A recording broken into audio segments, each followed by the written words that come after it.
league, which wants to play next summer, all right, they're trying to get their ducks in a row right now, get their teams, get their players.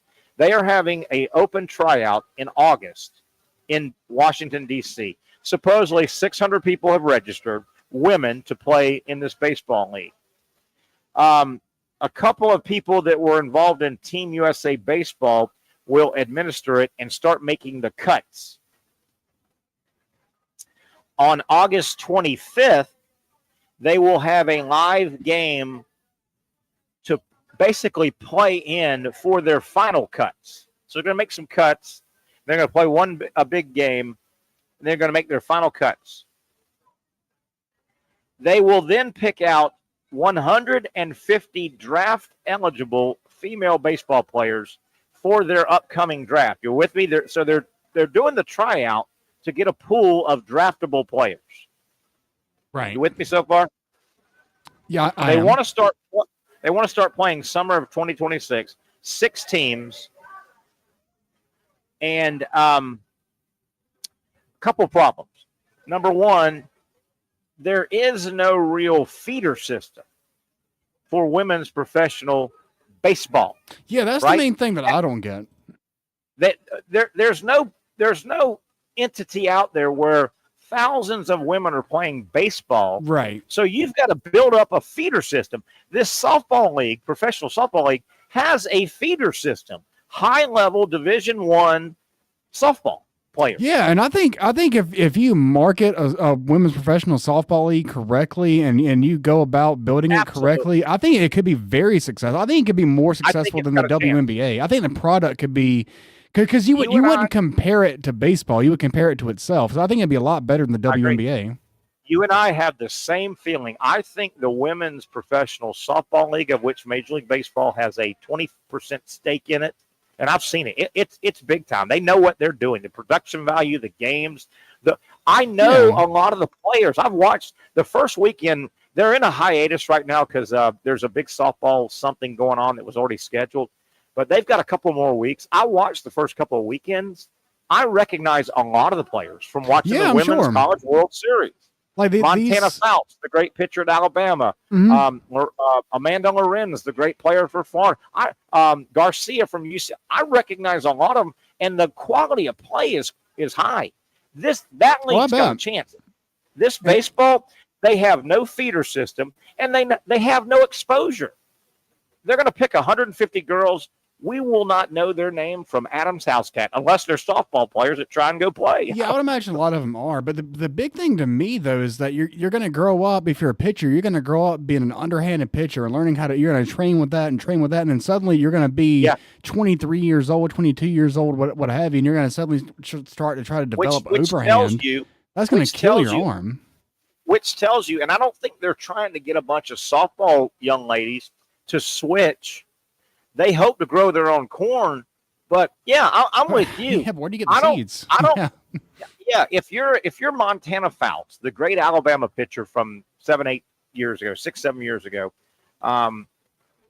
she can't go throw an overhand baseball. I don't think. And by the way, probably learn, but no, not just now. But by the way, why would she even want to? Because she's on a fast track with a league that's probably got a staying power. Why go mess around and change your game, right? I mean, you're almost asking a tennis player to go become a golfer or a golfer to become a tennis player, you know? Oh, yeah, that'd be my logic. I think this is the most recent situation. I think this thing will just burn money.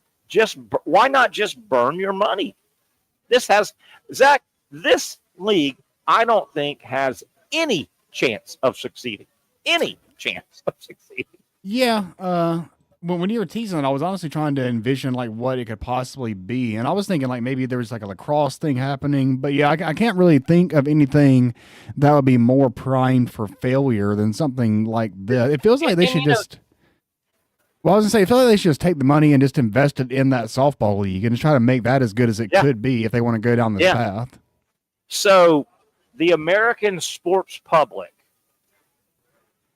is going to be, the attempt is going to be if you're the softball league, which I think has a great chance of succeeding. It's got great structure. But their biggest charge is to grab a market share of the existing American sports fan. Mhm. Okay. And they've got a lot of advantages compared to a women's professional hardball league that had no feeders. I mean, how are you going to grab market share in that? No, you're really setting yourself up for failure. Because I don't think any of those ladies are going to be throwing the ball 100 miles an hour consistently like they do in the Major League Baseball, and so it's just going to be an inferior product. Whereas softball could be a different and exciting product, lots of scoring. It could just be different and more fun. And when you I've even said this, and see, you hit what I think most people think. I think if this softball professional league with Major League Baseball's backing, I think 3-4 years from now, when it really gets its feet on the ground, if this thing's, they have ESPN contracts, if they get anywhere near the coverage / exposure that the WNBA, I think they will be a threat to the WNBA, because the first reason is if you watch the WNBA and then you switch and watch the Women's College World Series, right? Softball. Yeah. The Women's College World Series players in their 20s, generally 19, 20, 21, same as, NBA, WNBA. The softball players are much better at their sport than the women basketball players. Oh, yeah, without a doubt. For sure they are. I think it's very obvious to the naked eye just watching. Because when they pitch those softballs that go close to 80 miles an hour, it's really the equivalent of a baseball going like 110 or just something ridiculous you would never actually see. They're 46 feet away, which is almost half or something like that, or a third, I guess, 2/3. What is a mound? 60 feet 6 inches. In baseball, the Major League Baseball mound, and obviously college mound. But 46. So if that girl Montana Fouts is pumping it at 72 from 46, the translation is that's a 94-mile-an-hour fastball. And just watching them, they make nice plays in the field. They hit the ball. They you watch the WNBA, and you watch the WNBA and you go, man, it feels like that middle school boys team of 13 and 14-year-olds is better at basketball than this 24-year-old professional WNBA player. Yeah, it's not hard to find stretches of WNBA basketball where it's just missing wide open layups and just a poor play. Yeah, for sure. So softball could take over that. Yeah, and man, I think this hardball league is just burning, just asking to burn money. Did you see where? Oh, and this did not help the whole. This event happened over the weekend, maybe 2 weeks ago. This did not help the entire women's "We Deserve Equal Pay." Did you see where the Swiss women's national soccer team played? And they said it wasn't a game; it was just a workout. But they played a game against the Swiss under 15 boys soccer, and in the allotted time that they played, the under 15 Swiss boys soccer team beat the national women's team, which by the way is ranked like 29th in the world. They beat them 7-1. Yeah, I see them ranked 23rd. Yeah, that's crazy. Yeah, and I went back and watched some highlights just because I thought we'd talk about it. And the athleticism and the talent level, and it's supposed to be, but it wasn't even close. It wasn't even close. I mean, these under 15-year-old guys, now they're the best under 15-year-old guys in that country. Yeah, that means they're maximum 14 then. Crazy. Yeah. So these are middle schoolers. Yeah. And again, they said, well, they do this every year, and it's a way that they actually, supposedly the women's team, rotated like 20 players. They were working on things. But when I was watching highlights, it looked like a standard soccer game. It didn't look like when the Jaguars have the Bucks come here for a scrimmage. Right. And, they control it. Okay, let's do 2-minute here. Let's do 7-on-7 here. No, it was the ball was live. And the under 15-year-old boys wiped the field with the women. It was. You can go back and look. Yeah. Man, maybe Switzerland's going to have a real powerhouse in the men's team in about 8 years. You never know. But it was, we're in this. A lot of the WNBA girls are squawking about equal pay, and a lot of people say, "Well, wait a minute. Your talent level, you're not bringing the eyeballs, you're not bringing the tickets, something like that." Even though it was abroad, it did not help the women's movement that has that argument. No, definitely not. No, and it got a lot of press. It got a lot of press a week or two ago. Yeah, a lot of press. But, man, yeah, this women's baseball league, man, if you're dying to get rid of money like that, just give it to me, Zach. Give it to me, and speed things up. That'd be a decent pitch on Shark Tank. Just give me the money. Yeah. Just give me. Yes. Yeah. What these leagues need to be successful is they need a Kickstarter person like Caitlin Clark to take their popularity over the top. I mean, that's really what the NBA had with Michael Jordan. The NBA didn't explode like in terms of TV deals and like the contracts these guys are getting now until Michael Jordan came along, and then Kobe and LeBron. And it had busted out with Bird and Magic, right? But they were before. When they were winding down, boy, the NBA. I remember it well. There was this fear, and there was this. Oh my God, is the NBA going to fall into this cavernous abyss? And what's going to happen? Magic and Bird, and you couldn't have Hollywood scripted that whole thing better. White guy, black guy, East Coast, West Coast. Tough Americana. Boston, working the steel mills versus glitzy Los Angeles. Well, when they were gone, when they were leaving and cycling out, the NBA was going, "Oh, good Lord, what do we got? We need." Well, this guy from North Carolina showed up, that could really jump and fly through the air. Yeah. I know we're coming up on a break. We got a few more minutes. This thing is going to play out. But there is one thing I'm really curious about when it comes to the WNBA. And that is, it appears they are, what do you call it, cutting off their nose to spite their face. Mm-hmm. It really appears. And it'll be interesting to see 3 to 5 years. The way it appears, a large faction of the WNBA just doesn't want to accept Caitlin Clark and her star power. It's the damnedest thing to me, the way they treat her, and I don't know if you followed it very closely, Zach, but you wonder, man, at some point, Caitlin Clark can figure out how to make a lot of money. She doesn't necessarily need the WNBA. There's opportunities out there. You wonder 3 to 5 years, and you've seen it, Zach, the way they treat her and the way they take cheap shots at her. Isn't she the league? It's almost like jealousy. Oh, yeah. That's definitely a lot of jealousy, and they do take shots at her. I think it's potentially not as much as it was her rookie year, but it's still an outrageous amount, and still a lot.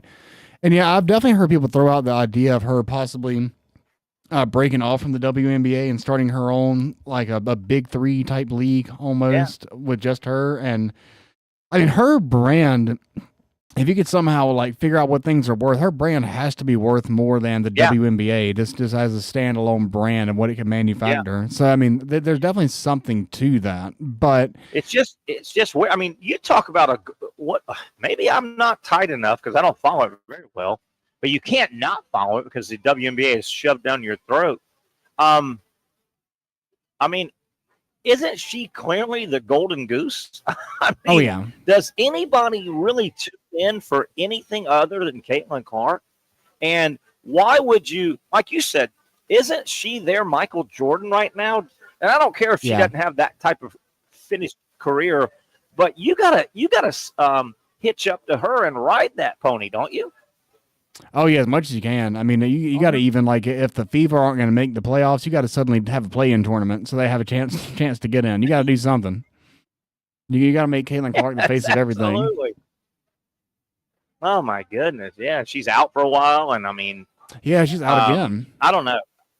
I don't know, man. I don't follow it enough, I guess, to really try to speak on it. But from afar, it looks like, what are you guys doing?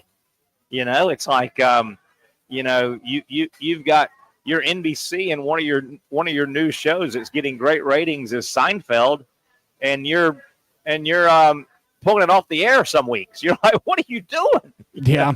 You're like, or just letting them get beat up. What? Yeah. What in the world are you doing? All right, let me tell you guys, speaking of basketball, if you've got a basketball player in your life, male, female, youngster, maybe grade school or even through high school, if they're serious about their basketball or they want to get serious about their basketball, you can find no better teaching location than the Jacksonville Basketball Academy. Multiple weeks left. They go all the way. They're basically 4 or 5 day weekly camps, and you can your youngster will be placed where they're appropriate, their talent level's appropriate, or their skill, what they're if they're a big man, big woman, they want to learn low post, they want to learn guard play. All these camps are really, really specialized to improve that basketball player in your life, their game. Maybe they're going out for the middle school in about 3 or 4 weeks. Maybe they're going to try out for their high school, or they want to make their varsity. Whatever the goal is, if it's basketball, they can help you at the Jacksonville Basketball Academy. Check out where they're at, when their camps are. They go all the way through early August, so you've still got time. Google them, JacksonvilleBasketballAcademy.com, JacksonvilleBasketballAcademy.com. Your basketball player will be better for it, not just shooting and passing and rebounding, but understanding the game, understanding teamwork. They will improve. I guarantee you many people have come through. They've Coach Jim Martin from Providence owns and operates the Jacksonville Basketball Academy, and he does a super job with his staff. Jacksonville Basketball Academy.com. All right, we're wrapping up hour number 1. Got some other stuff. Going to dive into Major League Baseball, kind of a weekend preview. Who are the standing leaders? Who are the stat leaders in Major League Baseball? We'll get to that as we kick off the second hour of a Thursday edition. It's really the Friday edition because we're taking off tomorrow. I hope you are as well. Final show. 1 hour left. Don't go anywhere. We'll bring it back here live at Sliders Oyster Bar. You really got to hand it to him. Hold on. The previous play is under further review. I'm not sure what he could review, but okay.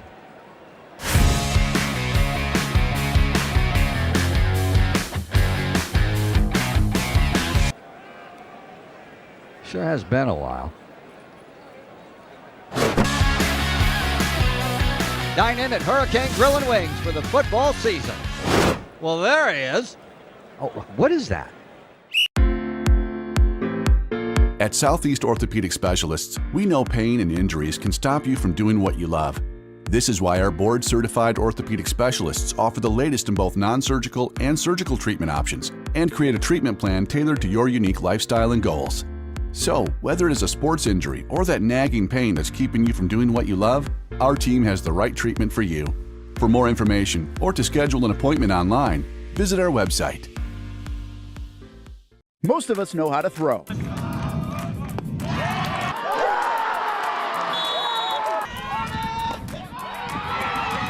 But you need to know what to throw. I'm not talking about footballs, baseballs, softballs. We're talking about those items you need to recycle. Republic Services explains it easy. Recycling simplified. 1. Know what to throw. When in doubt, throw it out. 2. Empty, clean, and dry those materials. It takes an extra minute, but it makes a big difference. And 3. Don't bag it. This makes the recycling process faster and more efficient. This is a look at the Republic Services North Florida Recycling Center. You can make this process even more efficient. By utilizing those 3 steps, Republic Services can help you become a better recycler in your home. Learn more at recyclingsimplified.com.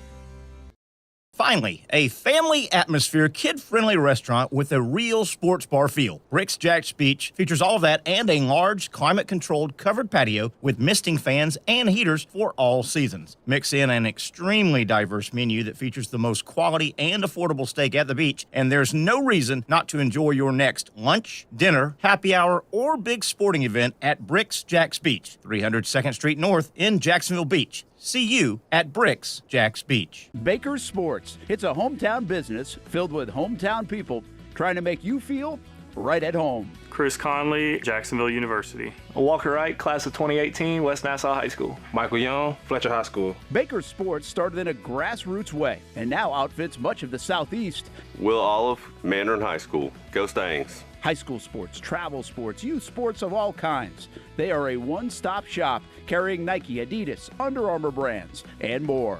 Vincent Caldes, Oakleaf High School. Tony Mazzio, Sandalwood High School, class of 2002. Samuel Coffrin, Paxton School for Advanced Studies. Whether it's sports teams on the field or it's your team in the workplace, like our Action Sports Shacks team, and community events like the Dream 18 Golf Tournament, and many others. Cole Tilley, Hilliard High School. Reagan Webb, Eagles View Academy. Look good, feel good, play good with Baker Sports. Custom sports apparel since 1997. Shop with the hometown team at bakersport.com. The rhythm of my heart is beating like a drum, with we are murder rolling off our tongues. Never will we roam, for we know our place is down. Where the ocean meets the skies, we be sailing. Where the ocean meets the skies, we be sailing.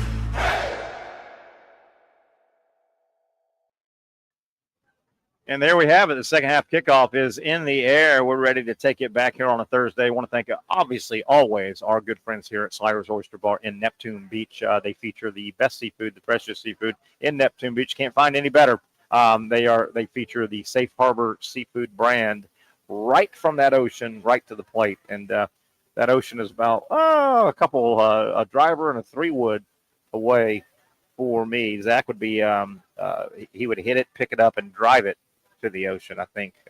Zach, you much of a golfer? Played much golf in your life? I played a lot more when I was younger than I do now. But I did. I haven't played a round of golf, and I keep threatening. Last year, I went to the range about 10 times. I kept threatening I'm going to get back in the game. I hadn't played a round of golf in over 20 years. Love the game. I'm pretty good at the game. I've got good at hand-eye coordination from baseball. Gosh darn, it takes a long time to play. You know, I just don't know where all these guys. Yeah, it's a big hassle. It's like an auto thing if you play 18. And my buddies that all play, they own everything in they own big business. They can do anything they want. You know, here I am. I got to do this stupid show every day to keep my lights on. You know, right in the middle of the day. Yeah. Yeah. This thing, I've noticed too. Maybe you've noticed this as well. This thing called work really gets in the way. It really gets in the way of this thing called fun.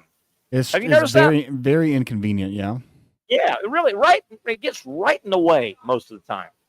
And then what they do is they mess around and they tie this thing work with this thing we need called money. And then so you got to, I don't like the way they do that.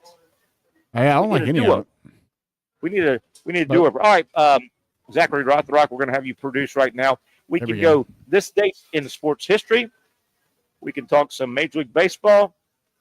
We can discuss a little bit about this EA Sports making a comeback, college football, or we can speak about college football and the new, it looks like, approved, you can wear patches, advertising patches on your jersey.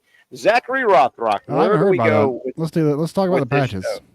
I haven't heard about the patches. Yeah, looks like LSU is the first one to kind of push this. Oh. And it looks like it'll get approved, but theoretically, generally, college uniforms really don't have advertising. And this is A, it's going to happen. B, it probably should happen. I've heard a little pushback. Well, damn, they don't need this. College sports, college football needs to keep tradition. And, money dictates, number one. And, it wasn't that, NFL jerseys have advertising now. You can have advertising on NFL jerseys, I believe, right? You can have. Maybe. I don't think I've seen that yet. I know definitely NBA. Yeah, and certainly the NBA, man. You got the Boston Celtics. It's hard to get more traditional than Boston. They have, I can't remember who it is. They got an awkward looking patch. It's not part of the color scheme. But I'm fine with this. A lot of people, I don't think a good answer to sometime is, well, they've never had it before. I don't think that's a good answer. And then you look around at just because NASCAR, for instance, has always had advertising on their cars and their racing suits.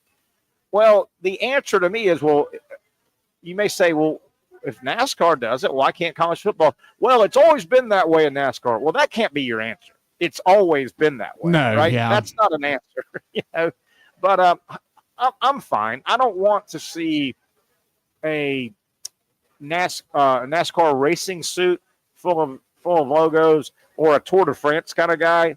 But I don't want him to get to that. And it's just the evolution of sports. You think about other things in sports. Zach, I started putting a list together. In my sports lifetime, there have been a bunch, but I'll narrow it down to several. There were several things. No. This league, it will never do this, or this will never be accepted. Well, you know what? Most of those hurdles have been crossed, such as the NFL would never even say the word gambling. Gambling. Al Michaels had to dance around it. Some people are still interested in the game. Yeah. But, I mean, you look at gambling, that taboo came down. Hey, how about this one? How about this? And it wasn't that long ago. The world of college athletics, the presidents of the schools, the athletic directors, the board, buddy, no way, shape, or form would you ever be able to drink a beer at a college football game inside the stadium. No. Yeah. That hurdle got knocked down, didn't it? Oh, yeah. All the way down. These things get knocked down. You know what? You're not supposed to. It's amateur sports. You shouldn't have advertising on their jerseys. They're amateurs. That is going to get knocked down. How about this one? It wasn't that long ago, and this is quasi-tied to the gambling. There was no way, shape, or form any professional American sports league ever would even say out loud, hey, could I put a team in Las Vegas? That was taboo could be. Well, how many major teams are in Las Vegas now? 4 for 4. All of them. Yeah, all of them. I think this. I think yes, you will see. Hopefully, tasteful. But how could you not? How could you not see advertising on college jerseys now? Just too much money. There's just too much money, and the comeback now for the colleges is. Well, I mean, you can't have it both ways. You want us to pay? We're paying the players. We got to raise the revenue. Yeah, that's the obvious answer. Yeah. Sure. All right. So that's one thing I wanted to get through here, this segment. Sports history, Major League Baseball, or EA Sports making a comeback? Yeah, I think you should go. Oh, where should we go? I think you should go EA Sports because you'll be the star of this discussion, but we can go anywhere you want. Well, yeah, I mean, I'm obviously very excited about it. So EA Sports, the College Football 26 comes out on Monday if you get the special edition. If you get the peasant edition, you got to wait till Thursday. Whatever. That's a whole other discussion. Okay. But, as a Gamecock fan, I'm very excited about the season. I try not to get too excited about the Gamecocks because it always seems to lead to disappointment. But I know we got this guy, Lenore Sellers, quarterback, I can be very excited about. Hey, man. If you can see on this picture right here, he's in the top 5 in college football, 26 QBs. Yeah. But I can't even celebrate it that far because Clemson, hated rival Clemson, always has to one up. What is this? Cade Klubnik, 92 overall, literally 1 point better, is the top quarterback in the land. He's actually technically tied with LSU's Garrett Nussmeier and Penn State's Drew Allar. But he is slightly higher. And just for the record, DJ Lagway from Florida did round out the top 10. He's 90 overall, so just basically the same, just a small notch lower. Really splitting hairs with that. So I kind of thought I knew we were going to talk about this, the quarterbacks, but I also want you to talk about the game. This game has made a comeback. It was dormant for years, right? The college football. This is college football Madden, I guess. Is that right? Well, it's made by EA Sports, who also make Madden, and they are very similar. A lot of similarities between the two. But they got knocked down because of the players took a lawsuit saying, wait a minute, you can't use our likeness Yeah. Everybody knows. If everybody knows, Tim Tebow wore 15 at Florida, and if you pick Florida on the game, and there's a big, strong white quarterback wearing number 15, built like a fullback but playing quarterback that wears number 15. So, yeah.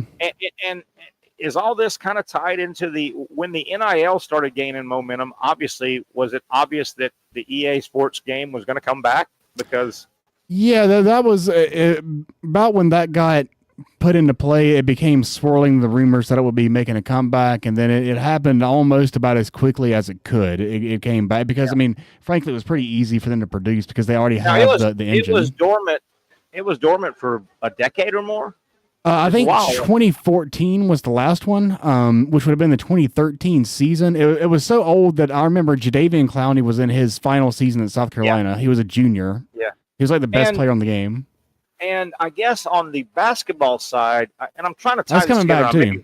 I may be way wrong because, but Ed O'Bannon, the former UCLA guy who won a title at UCLA, Ed O'Bannon started the lawsuit. It took years.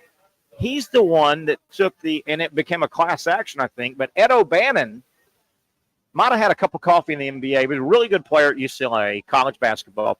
He started the lawsuit that was basically saying, wait a minute, you can't depict and have our roster, and basically people are picking. Right. Yeah. I believe you may have potentially lost Terry for a second, but he was talking about UCLA and Ed O'Bannon. Yep. You went away for a second, but you're back. Oh. Yeah, he's talking about Ed O'Bannon from UCLA, and I was not really super familiar with that case. But I think so. Anyway, interesting. I don't play that game, and I know it's just ungodly popular. And I'm not sure if Zach's still with us. I wanted to ask. Yeah, I'm here. Yeah, I think we lost you for a second, but we're back. I'm so novice to this. This EA Sports, I think people just play it because the game is fun. I don't think there's a gambling angle on this.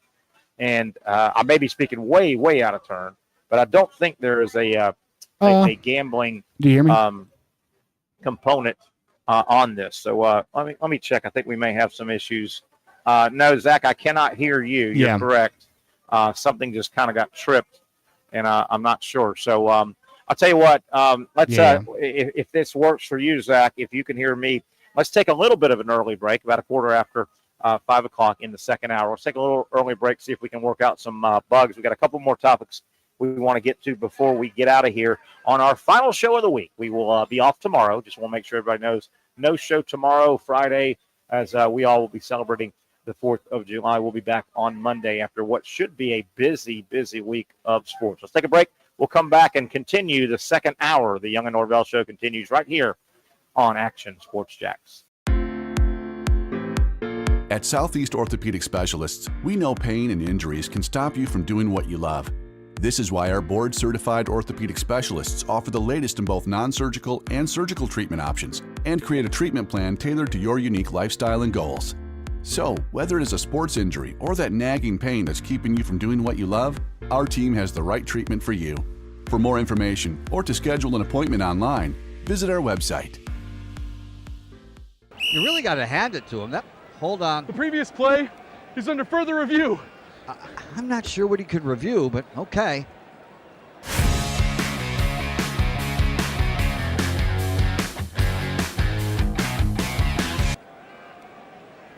Sure has been a while. Dine in at Hurricane Grill and Wings for the football season. Well, there he is. Oh, what is that?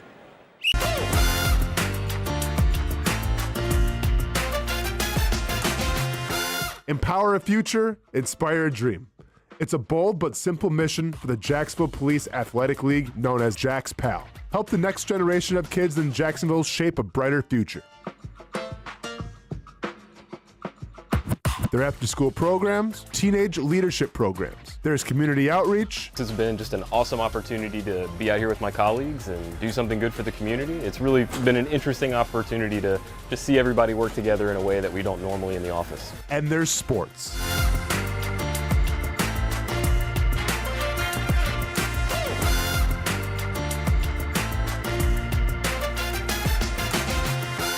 There are also ways you can help the next generation with a donation of any kind. Just visit jaxpal.org to get more information. Empower a future, inspire a dream with Jax Pal.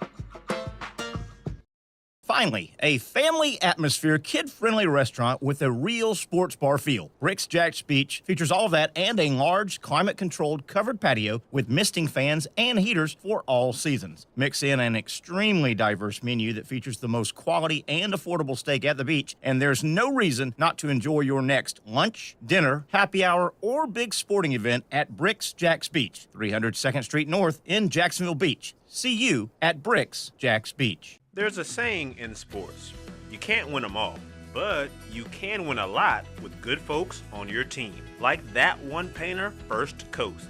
It's tough to beat the sun in Florida, so your home fades. It's tough to beat that HOA when they come calling. Beat the sun, beat the HOA with that one painter, First Coast. And it's a good time to do it. Less rain to work around, and painting in mild temperatures is perfect. After all, the paint bonds to the surface so much better. Give that one painter First Coast a call at 904-417-3557 or look them up at first-coast.thatonepainter.com. Fast estimate, guidance on color and HOA requirements, and the highest quality job you'll find anywhere. Be a big winner in your neighborhood with that one painter First Coast on your team.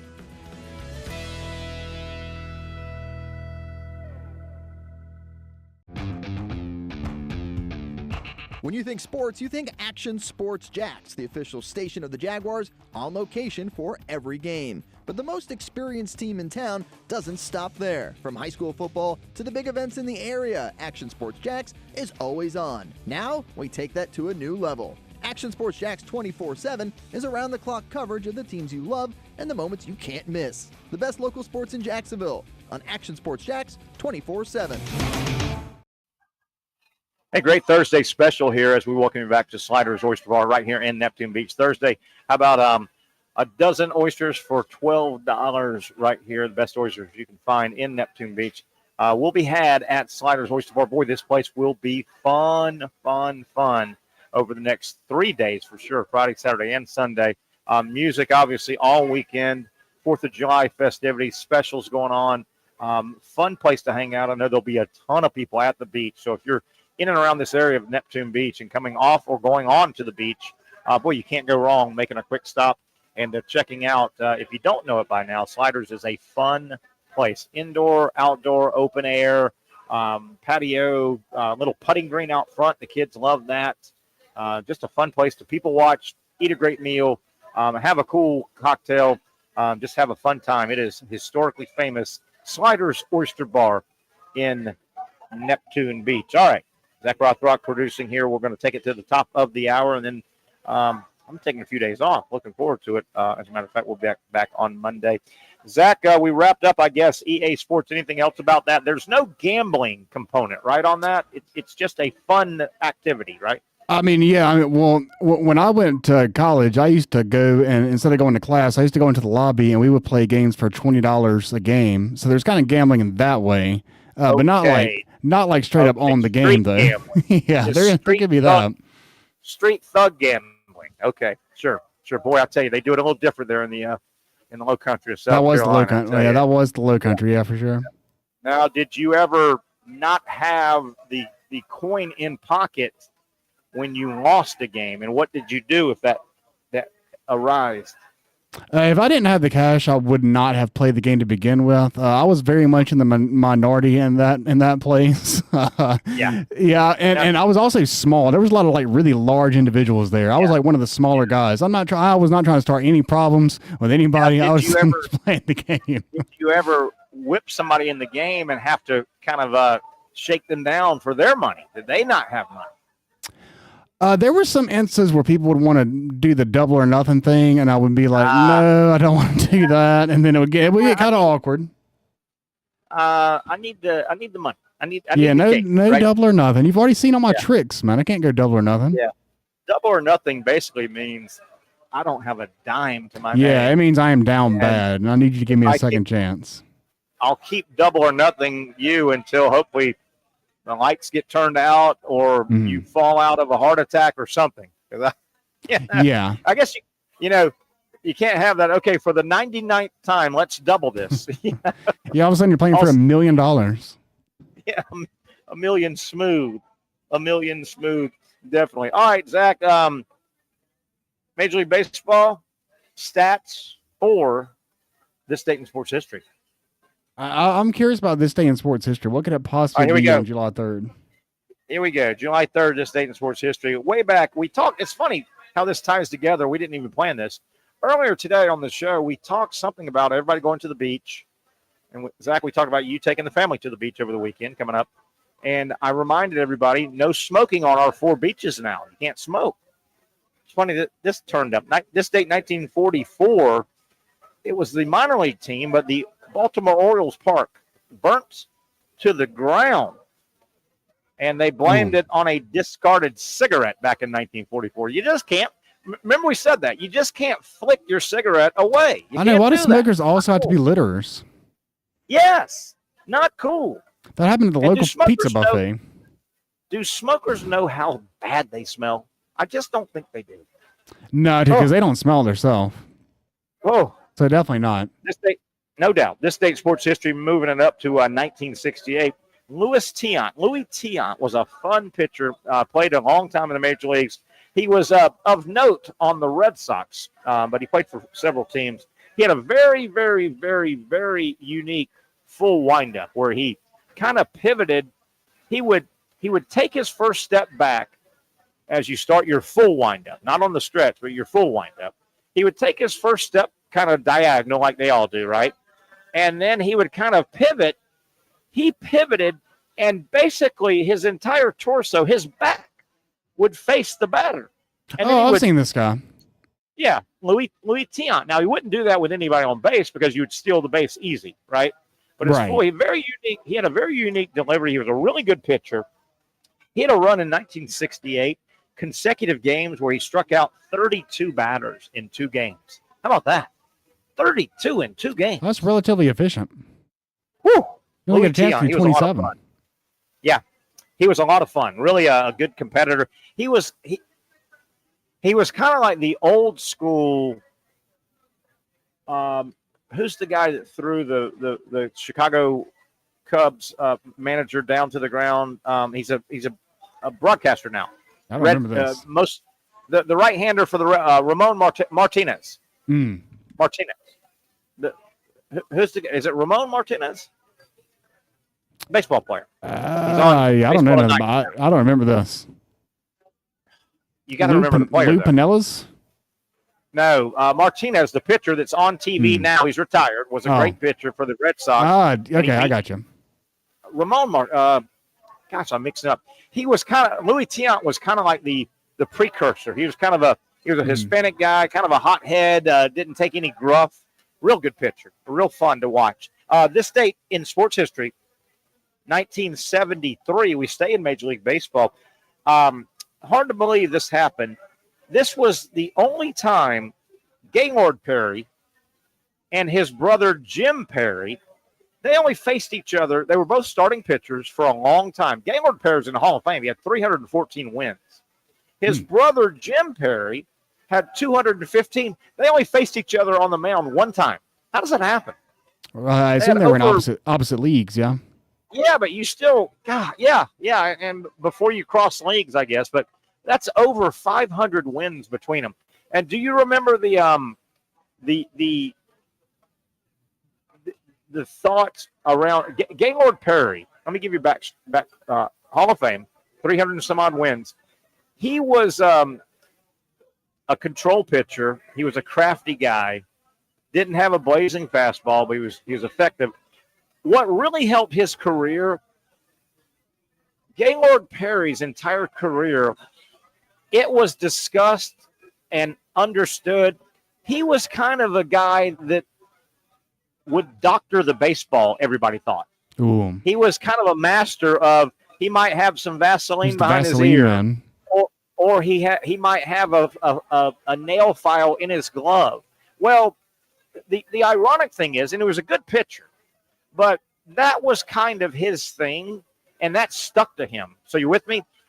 Man, Gaylord Perry, he'll I guess you could use the word cheat. I mean, if he didn't get caught, and he got caught a few times with substances, and he got suspended here and there. He won 300-some games. But, Zach, what really helped Gaylord Perry was the mental thought process for the batters. Everybody in baseball for his whole career thought he was the greatest loader of the baseball. You know what I mean by load? He would load the baseball.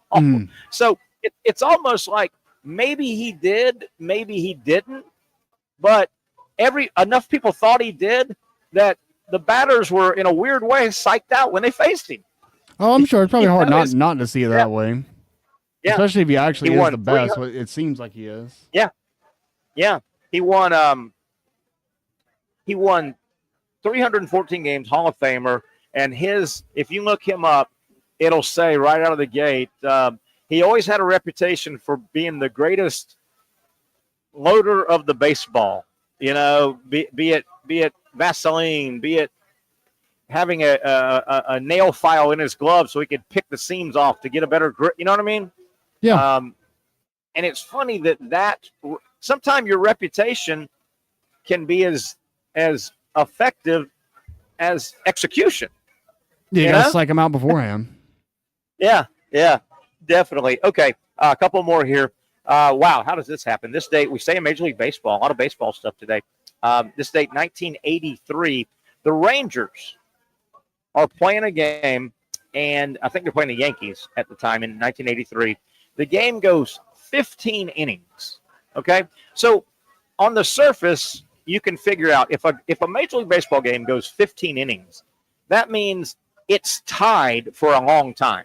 You're at least tied after the 9th, right, to go into extra innings. And you're at least tied after the 10th, the 11th, the 12th, the 13th, the 14th. And the game ended in the 15th inning. So this is a tied game, right? I mean, you can deduce that from a game going 15 innings. How about this, though? The final score, the Rangers win the game that goes 15 innings, and you would think, okay, they won it 6-5, 8-7. The Rangers, in a 15-inning extra inning game, they win the game by the final score of 16-4. Oh, yeah. Well, they just waited till the end. So they scored 12 in the 15th. Yeah. Whoever they brought in the 15th must have been pretty bad.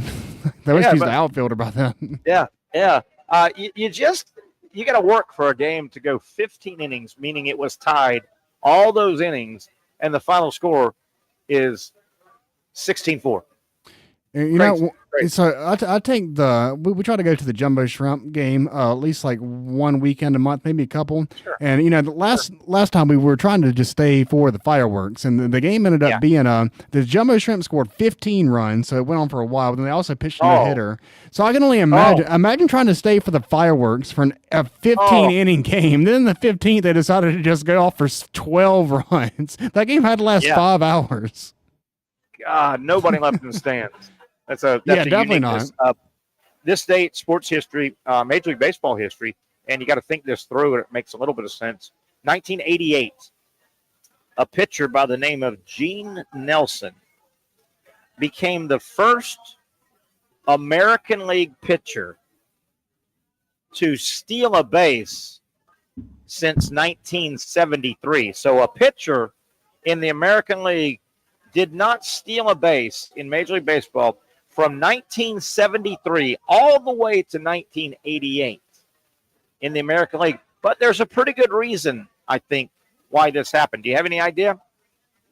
Pretty good reason. Well, they didn't. They had the what's it called? You're there. You're designated hitter, I think you want to say. DH. Yeah, I couldn't think of the name. Yeah, the American League went to the designated hitter right around 1973. Yeah. So the pitchers in the AL didn't bat. And if you don't come up to bat, it's hard to get on base. And if you don't get on base, it's hard to steal a base, right? But he did it in 88, the first one since that DH. And obviously something happened in that game. Maybe they had a couple of injuries. Maybe he had good foot speed and it was late in the game and they wanted to put somebody that could score on a gapper or something. But it would take a unique now you know the DH is gone. It's universally wiped out. So a pitcher cannot, unless he goes in and plays. Again, the only way a pitcher, and it could happen today, a pitcher can be a pinch runner. Like this was probably what happened. This guy was a pinch runner. But so when Ohtani, when he pitches, he doesn't bat. Is that how it works? On the days that he pitches? So he does still bat. No. So he is the DH? Is that how they do it? No, I think the pitcher in that situation, when Ohtani he's still just the P. They get an extra bat in the lineup because they add a DH. He's the pitcher and he hits. Right. Okay. It's funny you bring up Ohtani, and he's pitched now about 4 or 5 times. Yeah, and he's back in the saddle. When he's at, let me think this through. Okay, when the couple of games he's pitched and it's been a home game, it's a little bit awkward because if you're the home team, Ohtani, the Dodgers are playing at home and you're on the mound. The first inning, you're on the mound, right? Yeah. Because you're the home team. So Ohtani bats leadoff for the Dodgers. So the couple of games he's pitched at Dodger Stadium when he's at home, he goes to the mound, pitches the first half inning, and there's 2 minutes between innings, and the clock starts. He ends up running off the mound. Most pitchers walk off the mound. He runs off the mound, puts his glove down, has to get all of his protective gear on. The stuff, yeah. He has to get his bat, get on the on-deck circle. You want to swing a little bit, touch your toes. It's been an awkward situation because he's got 2 minutes because he's the leadoff batter. Now, when he pitches as the visiting team, he's the leadoff batter and the game starts. So he's already warming up in the on-deck circle for 5 minutes if he wants, right? He's the first batter. But when he pitches at home, he's got to hustle off that mound. He's got 2 minutes and he's in the batter's box. It's a weird situation. Yeah, I'm trying to see if that's impacted his batting average. I wonder if that's make it tougher. I can't really see any data on that. Use that for data. That's obviously a really low sample size at this point, too. Yeah. But, you see what I'm saying? He's got to, when he's pitching at Dodger Stadium, the first inning, he's got to hustle. You don't want to be rushed up to the batter's box, but, I was thinking he's got to get it. I was thinking it could be easier. He could just walk straight to the box, but he's got to put on all the stuff. He's got to put on all the pads. He got that gear. He probably puts pads on his elbow and yeah, I think he does. And this and that. And he can't really carry the bat with him to the mound, can he? Put it in his back pocket. That'd be gangster. He should do that. That'd be great. Oh yeah, that'd be great. Donut and everything. You know what he should do is between batters, he should swing it with the donut on. Just let everyone know how dedicated he is. He's not wasting any time. Yeah, as soon as he strikes the guy out, don't even do the walk around the mound like everyone does, that little victory lap. No, he picks up the bat with the donut on it, gets some good practices in. That's how you be the GOAT. He says, I'm ready. Final this Dayton sports history, and this kind of ties into this would be and I may bring this up. This is very ironic, I think, and we may bring it up when Dr. Bates is back in a couple of weeks with our sports medicine discussion, sponsored by Southeast Orthopedic Specialists. How ironic is this? This date, 1974. Let me give you some backstory. Back in 74, the LA Dodgers had a real good team. They had a real good pitching staff. One of their starting pitchers, and he was a good pitcher, was a guy named Tommy John. And you know the name from Tommy John Surgery. The Ulnar surgery is named after him because he was like the first guy that went under the knife, and the surgeon, I think it was Dr. Job, attempted to replace the UC, right? Tommy John was a really almost 300 game winner, and he's the guy. It's almost like Lou Gehrig's disease is named after, right? Lou Gehrig. Right. Well, Tommy John surgery, you've heard that a million times, right? He had Tommy John surgery, the pitcher. Well, this is Tommy John, who was a left-handed pitcher. He's really good. Really good pitcher. He played in 74. He played for the Dodgers. And the Dodgers had a really good relief pitcher who was a teammate. And as a matter of fact, his name was Mike Marshall. And he, to this date, is the only relief pitcher to win the Cy Young Award. Think about it. The Cy Young normally goes to who's got the most wins. Yeah. Detroit had a player a pitcher that won the MVP, and that's happened. You can win the MVP, but no relief pitcher had ever won the Cy Young. I don't think anybody ever has. Mike Marshall, as a relief pitcher in 74, for the Dodgers. He was a teammate of Tommy John. He won the Cy Young because he had 15 wins as a relief pitcher, 15 wins and 21 saves. He pitched 208 innings, which is still by far a record. And on this date in 74, I know I'm talking a lot here, but he appeared in his 13th consecutive game out of the bullpen, which is unheard of with load management and stuff like this. Oh, yeah, that would never happen. And on this day, his 13th and final appearance in a row, they ran him out 13 straight games to help save the game. On this date in 74, he came out and helped preserve a 4-1 win for the Dodgers. And guess who the starting pitcher was? Tommy John. There you go. So this pitcher, Mike Marshall, who got what you would think totally overworked, and you would think overwork is what causes a lot of Tommy John issues. This pitcher saved a game for a guy named Tommy John, and he was overworked. How weird is that? Yeah, and that's just one they say that scenario would never happen again. No. I mean, guys are just built. I mean, Tommy John played 27 seasons, 63 to 89. He was a really, really good pitcher. That's insanity. 13 consecutive games, Mike Marshall came out of the bullpen. He had in the season, how about this? In the 74 season, as a relief pitcher, Mike Marshall had 106 appearances. 106 times he got called out of the bullpen. He only played 162 games. Yeah, about every game or over half. Wow. 15 wins as a reliever, 21 saves, and he won the Cy Young. And nowadays, just saying those numbers, a guy would have a UCL injury. Just going, oh my God. Yeah. And he saved a game on that day for Tommy John, who it's named after. So when I Google search Tommy John, something that pops up pretty quickly is there's a 16-year-old pitcher right now who's throwing 102 miles an hour. Do you think that Tommy John surgery is in his future? Man, oh man. And Doc Bates Jack and I, Bauer. were with us. Yeah, exactly. I think you and I were with. You were producing yesterday when we had Dr. Bates on, and I was asking him. It almost, the Tommy John. That's the ulnar collateral ligament. The UCL is in your elbow. The MCL and the I'm forgetting the other one are in your knees, but the UCL is the Tommy John. And I asked Dr. Bates, doesn't it feel like the modern Achilles rupture is the NBA's version of the Tommy John in baseball? The Achilles is just taken over, man. Yeah, it's become like a rite of passage type of injury almost. Yeah, like you haven't had. And we've talked to Dr. Bates about this before as well, because he's performed a bunch of Tommy John surgeries. That's what he does at Southeast Orthopedic. He does shoulders, knees, and ankles, but shoulders most. But he's performed a bunch of those. And I've talked to the doctor about this.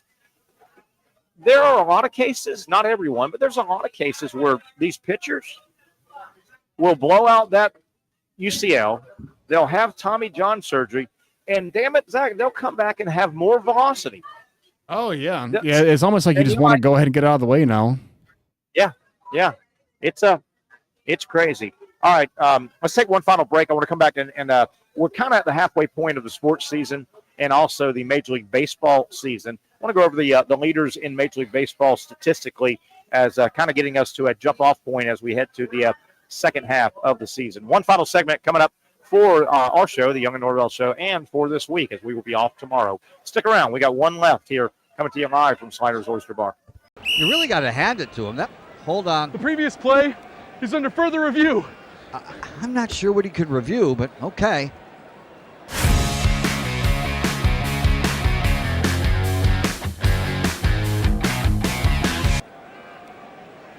Sure has been a while. Dine in at Hurricane Grill and Wings for the football season. Well, there he is. Oh, what is that? At Southeast Orthopedic Specialists, we know pain and injuries can stop you from doing what you love. This is why our board-certified orthopedic specialists offer the latest in both non-surgical and surgical treatment options and create a treatment plan tailored to your unique lifestyle and goals. So, whether it is a sports injury or that nagging pain that's keeping you from doing what you love, our team has the right treatment for you. For more information or to schedule an appointment online, visit our website. Most of us know how to throw.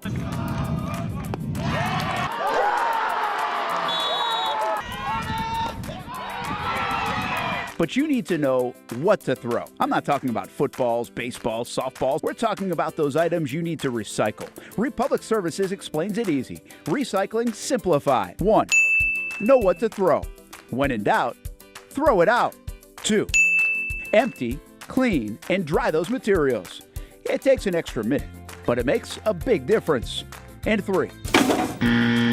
Don't bag it. This makes the recycling process faster and more efficient. This is a look at the Republic Services North Florida Recycling Center. You can make this process even more efficient.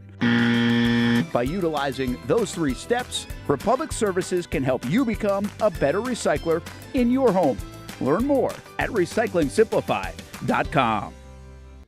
Finally, a family atmosphere, kid-friendly restaurant with a real sports bar feel. Bricks Jack's Beach features all of that and a large, climate-controlled covered patio with misting fans and heaters for all seasons. Mix in an extremely diverse menu that features the most quality and affordable steak at the beach, and there's no reason not to enjoy your next lunch, dinner, happy hour, or big sporting event at Bricks Jack's Beach, 300 2nd Street North in Jacksonville Beach. See you at Bricks Jack's Beach. Baker's Sports. It's a hometown business filled with hometown people trying to make you feel right at home. Chris Conley, Jacksonville University. Walker Wright, class of 2018, West Nassau High School. Michael Young, Fletcher High School. Baker's Sports started in a grassroots way and now outfits much of the Southeast. Will Olive, Mandarin High School. Go Stangs. High school sports, travel sports, youth sports of all kinds. They are a one-stop shop carrying Nike, Adidas, Under Armour brands, and more.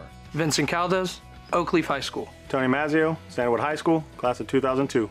Samuel Coffrin, Paxton School for Advanced Studies. Whether it's sports teams on the field or it's your team in the workplace, like our Action Sports Shacks team, and community events like the Dream 18 Golf Tournament, and many others. Cole Tilley, Hilliard High School. Reagan Webb, Eagles View Academy. Look good, feel good, play good with Baker Sports. Custom sports apparel since 1997. Shop with the hometown team at bakersport.com. The rhythm of my heart is beating like a drum, with We Are Martyr rolling off our tongues. Never will we roam, for we know our place is home. Where the ocean meets the skies, we be sailing. Where the ocean meets the skies, we be sailing.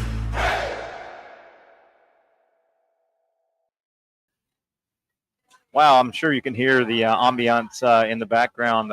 Packed happy hour right here on the patio at Sliders Oyster Bar. Inside, the inside dining is full. The Oyster Bar, the beverage bar, and the outside area. Boy, you can feel the fun, the holiday weekend vibe going on. It's going to be that way all weekend long. It's always that way here at Sliders Oyster Bar in Neptune Beach. I'm probably going to ride my beach cruiser down maybe tomorrow. I'm sure I'll be down here in the Sliders area a couple times at least over the next 3 days. Looking forward to a little time off, and we'll be back, the Young and Norvelle show back, hitting it hard 4 o'clock on Monday. So I hope you guys have a safe, fun 4th of July holiday weekend. Zach, I got some red, white, and blue clothing out ready to go for this weekend. You know, you got to sport the red, white, and blue a little bit, right? Yeah, it's one of those weekends. Yeah, for sure. Got well, to. All right, you're talking about a Speedo? Oh, yeah, of course. What did you think? Of course. I thought a Speedo. That's got why. a brand new, fresh one, just for everybody. Just brand new one. There you go. Brand new. All right, let me pull up our little timer thing here, Zach, because I want to bounce through some MLB as our little timer thing here. Let's see if it'll say when I need to shut my filthy mouth and get out of here. All right, we got 10 minutes. Okay, quick. Yeah. Major League Baseball news and notes. The new flamethrower for the Milwaukee Brewers, Jacob Mizorowski. I don't know if you heard, he throws it about 102 now. He jumped into the league with 3 great starts. Boy, he got roughed up the other day, though. Gave up back-to-back home runs, a grand slam and a home run. So these major league pitchers, they get indoctrinated sometime. They win some, they lose some. Did you see where Clayton Kershaw became the 4th left-handed pitcher to record 3,000 or more strikeouts? Yeah. Man, what a career. You know, he struggled in the postseason. He has struggled in postseason. Yeah. Real Peyton Manning like. Yeah, a little bit. And, you know, he's such a good player. He's won a bunch of games. He's also been hurt a lot. I saw a stat today. I've got it written down somewhere. He's missed time at least, here we go. He's been on the injured list, Clayton Kershaw, at least once every season between 2016 and 2024. So he has missed a lot of time, too. But he's got nice numbers. Clayton Kershaw, real good pitcher. Boy, are the Mets scuffling. Have you followed the Mets? They are really struggling. The Yankees as well. Toronto has won 3 of 4. They got the 4th game tonight against the Yankees. Don't look now, but Toronto is tied for first place with the Yankees. The Yankees are also going upside down, and the Tampa Bay Rays are only a half game back of those two. Toronto looking to sweep the Yankees in a 4-game series tonight. Toronto has won the first game 5-4, then 12-5, and 11-9. Incidentally, after the Yankees play Toronto tonight, their 4th of July weekend, it's Yankees versus Mets. You talk about misery loves company. Those two teams, the Mets and the Yankees, have really scuffled the last month. Yeah, the Subway Series. Yeah, and they're both dropping, They both are really, really struggling. The Braves, man, they just can't get a break. They lose another pitcher a couple days ago. Schellenbach is out for a while. The Braves are currently 11 games out of first place in the NL East, so that's gone. And the Braves are 6.5 games out of the 3rd wild card spot. So, man, when you have to jump multiple teams, it's hard to do, man. They got 4 or 5 teams ahead of them for just that wild card spot, Zach. Yeah, I think they might need to decide if they're buyers or sellers, and I think they might need to lean towards sellers. They may need to, and they've got 1 or 2 players. I think Ozuna, I've seen, might be on the market. He may can bring something. You know, when you're a seller, you got to have something that somebody wants to buy. You know, you got to have a decent enough player that you're willing to give up that somebody else wants. Yeah, but, you can't the trade deadline. Give nothing. Yeah, the trade deadline is July 31st. Okay, as we start to get out of here, I wanted to kind of reset for people that may not know exactly who's doing what at the top of the statistical categories in Major League Baseball. All right, batting average. Now, this is all of baseball. This is not AL, NL. This is all of baseball. Batting average leader, and this is so impressive considering he's such a power hitter. You realize Aaron Judge still leads Major League Baseball in average? He's hitting .363. Yeah, he got off to such a big start. Oh, my God. He hit the ground running, didn't he? Yeah.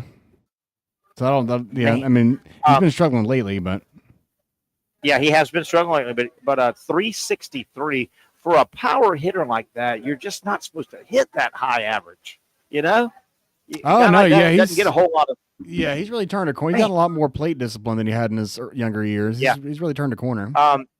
Number 2 is a shortstop, I think, from the Angels, a guy named Jacob Wilson. He's hitting the number 2 guy average-wise in all of baseball, 339. So Judge leads average at 363. Number 2, 339. Your home run leader. Any idea who's the home run leader in Major League Baseball across the board? I mean, it's pretty easy to guess Aaron Judge, but no, I have no. Oh, is it Freddie Freeman? Nope. Freeman's got a lot. Judge is number 2 with 31. There are only 3 guys in Major League Baseball that have hit 30 or more so far, and that's a lot before the All-Star break. That is a lot. Former Florida State catcher Cal Raleigh leads Major League Baseball. He's the catcher for the Mariners. He was a can't-miss guy in Tallahassee. Cal Raleigh leads Major League Baseball, 33 home runs. Aaron Judge, 31. Ohtani, 30. And those are your only ones that have 30 or more. Again, 30 or more at the break. That's hell, man. That's a hell of a season. Yeah, I would not have guessed Cal Raleigh. But yeah, that's good. Yeah. Cal Raleigh. And I remember when he came through Florida State, he was a big, tall, can't-miss guy. And, boy, he was a high draft choice. and he has paid off immensely. RBI leader, and I know the name, but I don't really see him play a lot. The Cubs have a guy by the name of Suzuki, last name Suzuki. Oh, he yeah. leads all of Major League Baseball, 73 RBI. Cal Raleigh, number 2 in all of baseball, with 71. And Aaron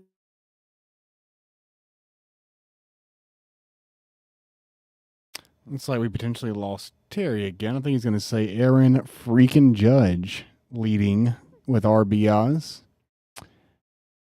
We've only got a couple of minutes left in the show here. We'll see if Terry comes back. I am Zach Rothrock. I am tap dancing while I'm seeing if he will come back. College Football 26 comes out on Monday. That's really all I give a damn about. I'm going to play that game a lot. I started off 24-0 last year with the Carolina Gamecocks. If you think you can beat me, come at me. My PlayStation Network name is IB Tuggin. That's right. It's exactly what it sounds like. IB Tuggin. As we welcome back in our host, okay, Terry we're back. Norvelle. I tap danced for a little bit. You're back. We're good. There we go. We're back. I was going to say we'll sign off, but yeah, we got a couple more minutes. Real quick, there was talk that Cal Raleigh could win the AL MVP if it was given out right now, and he's got a good. Now Raleigh's only hitting about not only, but he's hitting 273, I think. Look at Judge 363, 31 dongs, 70 RBI. Man, that is tough. Your Major League Baseball win leaders right now. 2 guys are tied with 10 wins. And, the wins have gone way down because pitchers only go 4 or 5 innings now. The game has changed. Yeah. It's hard to get a lot of wins. But your win leaders in all of Major League Baseball right now, Max Fried for the Yankees, formerly the Braves, has 10.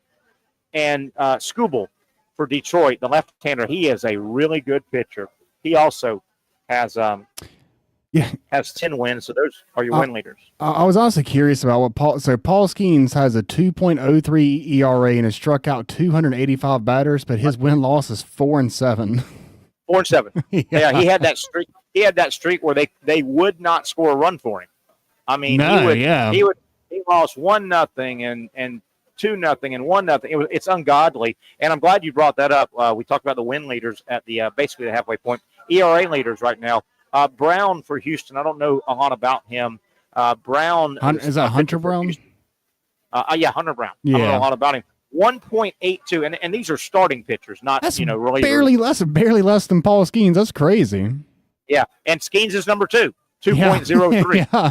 And frankly, Skeens has been in the ones for the last month or so. He I think he gave up 2 runs earned his last start. He got a no decision, of course. But, Skeens 2.03 ERA. So that's a look at some of your leaders in statistical categories in Major League Baseball. All right, Zach, that'll just about wrap it up, I think. I've got about a minute left. Let's reset. No show tomorrow. We're going to take off. Zach, you have a good time with your family. I think y'all are going to do some beach stuff. So no show tomorrow. Of course, we'll be right back at it on Monday. The Young and Norvelle show. Hope to hear from Patrick.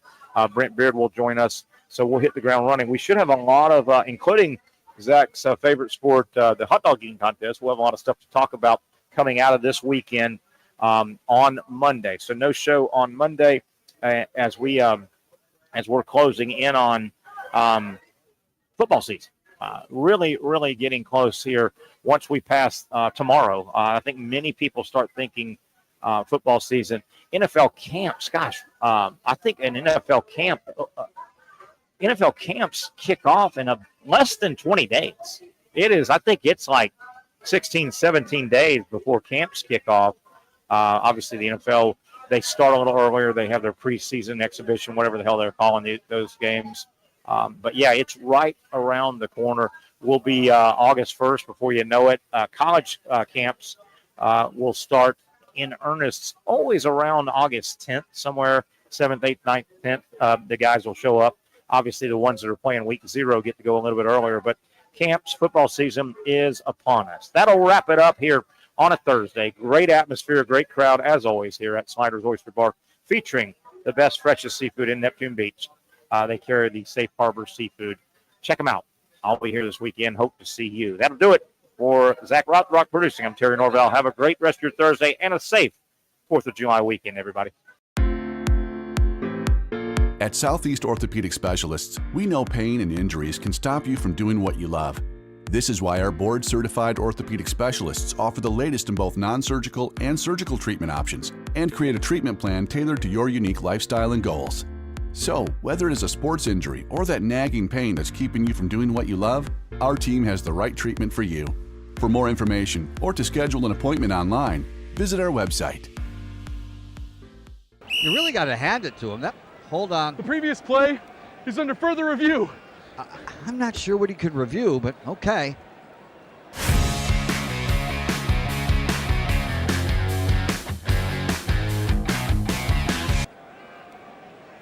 Sure has been a while. Dine in at Hurricane Grill and Wings for the football season. Well, there he is. Oh, what is that?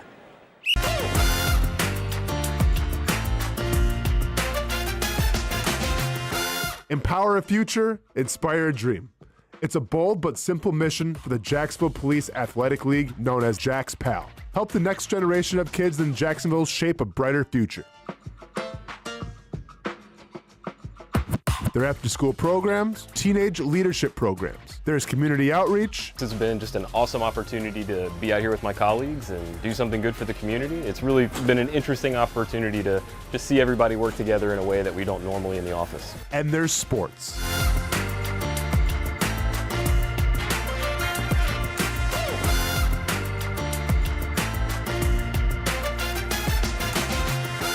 There are also ways you can help the next generation with a donation of any kind.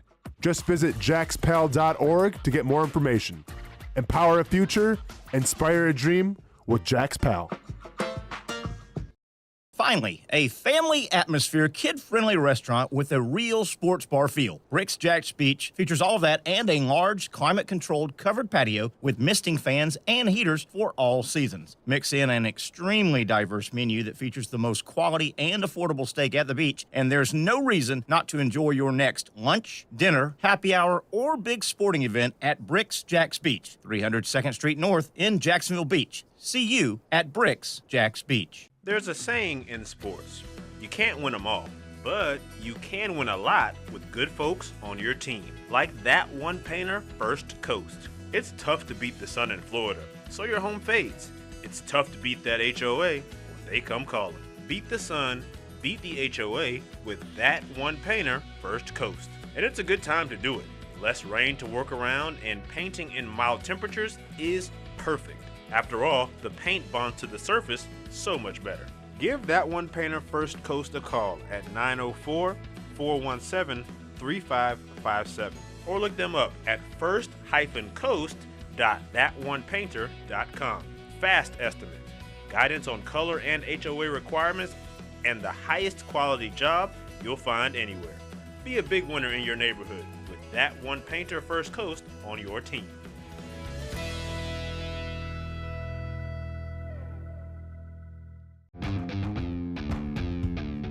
When you think sports, you think Action Sports Jacks, the official station of the Jaguars, on location for every game. But the most experienced team in town doesn't stop there. From high school football to the big events in the area, Action Sports Jacks is always on. Now, we take that to a new level. Action Sports Jacks 24/7 is around-the-clock coverage of the teams you love and the moments you can't miss. The best local sports in Jacksonville on Action Sports Jacks 24/7.